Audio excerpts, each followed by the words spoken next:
ወቅቱ መደበኛ ትምህርት የተዘጋበት የክረምቱ ዝናብ ደግሞ ህፃናት ከቤታቸው ርቀው እንዳይሄዱ የማይፈቅድበት ቢሆንም ሶሊያና ተሾመና ጓደኞቿ ግን በክረምቱ የሚሰጠውን የማጠናከሪያ ትምህርት ለመከታተል የበጋ ትምህርታቸውን ወደሚከታተሉበት የአለማያ መጀመሪያና መካከለኛ ደረጃ ትምህርት ቤት አዘውትረው ይመጣሉ። በቀጣዩ ዓመት የ6ኛ ክፍል ተማሪ የምትሆነው ህፃን ሶሊያና ተሾመ በበጎ ፈቃደኛ መምህራን የተሰጠ የሚገኘውን የክረምት የማጠናከሪያ ትምህርት በትኩረት እየተከታተለች እንደምትገኝ የገለጸች ሲሆን ትምህርቱ በቀጣይ ዓመት ለምትፈተነው ከተማ አቀፍ ፈተና እንደሚያዘጋጃትም ትገልጻለች። ከሰኞ እስከ ዓርብ እስከ 6 ሰዓት ነው የምንማረው። አካባቢ ሳይንስና የተለያዩ ትምህርቶችን ያስተምሩናል። እናቴም ለዚህ ነበር ወደዚህ ትምህርት ቤት ያስገባችኝ። ለሚኒስትሪም ቆንጆ ነው። የሚኒስትሪ ለሚያዘጋጁ ፈተናዎችንም እዚህ ተምረን ቆንጆ ትምህርትም እናገኝበታለን።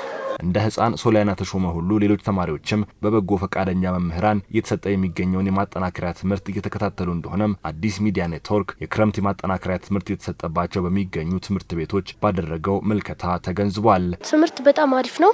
ሲያስተምሩን በደንብ እያስረዱ ስለሆነ በምክር ላይ ምክርም እየጨመሩ ስለሚያስረዱ በጣም አሪፍ ነው። በጣም አሪፍ ነው። አሁን 6 ሚኒስትሪ ከጨረስን በኋላ ወደ 7 ሙሉ በእንግሊዝ ስለሆነ እንዳለ አስተማሪዎች የተቻላቸውን ያህል እየደገፉን ነው። የክረምት ትምህርት የጀመርኩት ከተጀመረ ጀምሮ እስካሁን እየተማርኩ ነው ያለው እና ትምህርቱ በጥሩ ሁኔታ እየተሰጠን ያለው እና ደግሞ የትምህርቱን እየሰጡን ያሉ አስተማሪዎች ጥሩ የመማር ልምድ የማስተማር ልምድ ያላቸው በመሆናቸው ትምህርቱ በጥሩ ሁኔታ እየተቀበልን ያለው። በልደታ ክፍለ ከተማ ወረዳ 7 ህፃናት ከሚሰጣቸው የቀለም ትምህርት ባለፈ በበጎ ፈቃደኛ መምህራን በተግባር የተደገፈ የአይሲቲ ትምህርት እየተሰጣቸውም ይገኛል። ተማሪዎቹ እያገኙት ያለው የማጠናከሪያ ትምህርት ለቀጣዩ ትምህርት ምዕራፍ የሚያዘጋጃቸው በመሆኑ ከነርሱ አልፈው ሌሎች ጓደኞቻቸውንም ይዘው እየመጡ ስለመሆኑም ተናግረዋል። እዚህ ትምህርት ቤት በጣም ጥሩ ትምህርት ነው የሚያስተምሩት።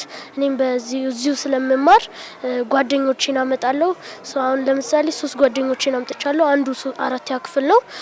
አንዱ ከኛ ጋር ነው ሁለቱ ከኔ ጋር ነው የሚማሩት እና እነሱም በጣም ጎበዝ ይሆኑ ነው። ከበጋው ትምህርት ላይ እየጨመሩ ስለሆነ ጎበዝ ናቸው። እዚህ ተምረው ቢማሩ ሰፈር ከሚጫወቱና የተለያዩ ጊዜያትን በሌላ በቀልድ በሆኑ ነገሮች ከሚያሳልፉ እዚህ መጥተው ቢማሩ ቆንጆ ነው።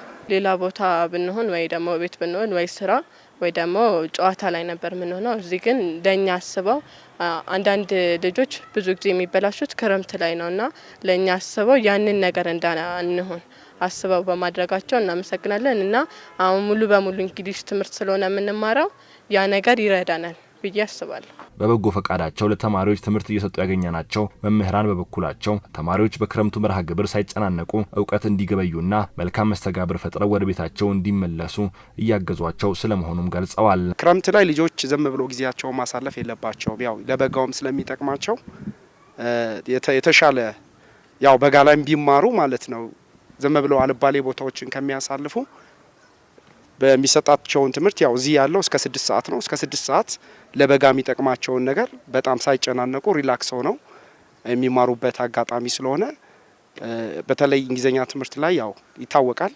ተማሪዎቻችን የቋንቋ ችግር አለባቸው። ለምሳሌ እኔ እዚሁ ነው የተማርኩት ሰፈር ሰላም ነው ተምሬ ዛሬ ያው መምህር ሆኜ ያው ደግሞ የጠቀመኝን ማህበረሰብ መልሼ እኔ መጥቀም ስላለብኝ ያው እየተጠቀምኩ ነው ያለሁት። ከ90 በላይ ተማሪዎች አሉ። በበጎ ፈቃድ ደግሞ የሚያስተምሩ ደግሞ አይሲቲ ላይ 3 መምህራኖች አሉ። በኮምፒውተር ሳይንስ የተመረቁ መምህራኖች አሉ። አንዷ እኔ ነኝ። እኔም በዚህ በጎ ተግባር ላይ እየተሳተፍኩ እገኛለሁ ማለት። ትምህርት ላይ ብቻ አይደለም ፎከስ የምናደርገው የተለያዩ ስራዎችን ችግኝ እንዲተክሉ እንቅስቃሴ እንዲያደርጉ የበለጠ ደግሞ ሀገራቸውን ደግሞ እንዲያውቁ ደግሞ የበለጠ ትኩረት እየሰጠን እንገኛለን። በዚህ እኔ በጣም ማለት እንደዚህ አይነት በጎ ተግባር ላይ መሰማራት ለህሊናም ራሱ በጣም ጥሩ ነው ማለት ሰዎች እርስ በራሳቸው እንደዚህ ቢያደርጉ ሁሉም ትልቅ ቦታ መድረስ ይቻላል ብዬ አስባለሁ። በአዲስ አበባ በዚህ ክረምት ከ45000 በላይ ተማሪዎች የክረምት ማጠናከሪያ ትምህርት እየወሰዱ ነው ያሉት የአዲስ አበባ ከተማ የህብረተሰብ ተሳትፎና በጎ ፈቃድ ማስተባበሪያ ኮሚሽን ኮሚሽነር አቶ አብርሃም ታደሰ በትምህርትና በሌሎች ዘርፎች እየተካሄደ ያለው የበጎ ፈቃድ ስራ ውጤታማ ነው ይላሉ። በአሁን ሰዓት ከ45000 በላይ ተማሪዎች በ130 በሚሆኑ ትምህርት ቤቶች ከ2000 በላይ በሚሆኑ በጎ ፈቃደኛ መምህራን የክረምት ማጠናከሪያ ትምህርት እየተሰጠ ይገኛል።